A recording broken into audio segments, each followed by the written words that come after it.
President Trump says he wants to move forward and work constructively with Russia after his G20 meeting with President Vladimir Putin. Mr. Trump said on Twitter that he questioned Putin on election meddling and negotiated a ceasefire in Syria. But some members of Congress objected when the president tweeted, "Putin and I discussed forming an impenetrable cybersecurity unit so that election hacking and many other negative things will be guarded." Julianna Goldman's at the White House, where the president now says that partnership may not be a good idea. What's behind the change? Julianna, good morning.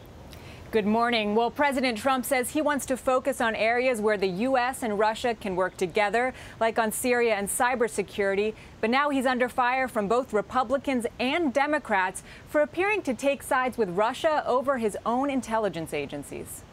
President Trump raised it directly with President Putin.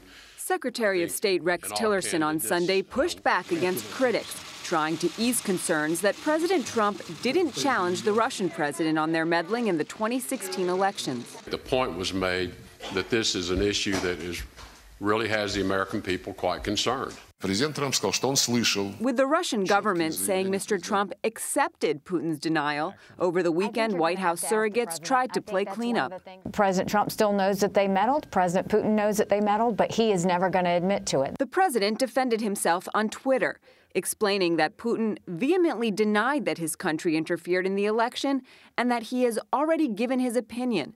Mr. Trump added, now it's time to move forward in working constructively with Russia. Yes, it's time to move forward, but there has to be a price to pay. The olive branch to the Kremlin angered some Republicans, who also ridiculed the president's suggestion that the U.S. and Moscow may form a cybersecurity unit. This is like any other strategic alliance. But after the president touted the possible partnership on Twitter, Mr. Trump said there was a discussion, but that doesn't mean he thinks it can happen.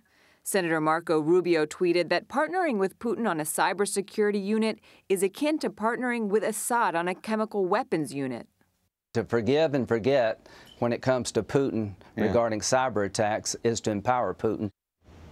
For now, it's the White House's word against Putin's. President Trump did not hold a customary news conference at the end of the G20 summit, and so he did not answer any questions about his meeting with Russia's president. Charlie? Thanks, Julianna.